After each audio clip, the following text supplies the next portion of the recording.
Assalamu alaikum wa zone Dioum on calminama noon fof e weltade tan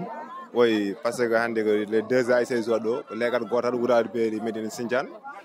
fof ko gotum quoi mais l'essentiel hande woɗɗi addamin ɗo ko victoire rek kadi nefilano championnat o sax minen puɗɗumi ƴettude Wurade Beeri pourquoi pas c'est la meilleure quoi ma aɓen jour boyji noon jour hande mataw min gonmi goal mabɓe min woni premier goal mabɓe mataw mi jogui absence rek ndeg min waɗani hande présentation mais aɓenen match o quoi kadi ma moƴƴu aɓen jeewi doɗi taw aɓen jeewi doɗi ça va venir nak non sport football ala logique mais l'essentiel kam sikkani ala logique ala ɗo ko logique foof ɓe mbawa artude dow Wurade Beeri par ce que minen ɓuuɗiɓe yidde mais match aji ɗo qualification woni no force qualification noon on gagne ça ne se joue pas ça se gagne ɗum noon wonani amen ɗo quoi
si komin ɓeyduɓe doole amen match amen contre Diaguéré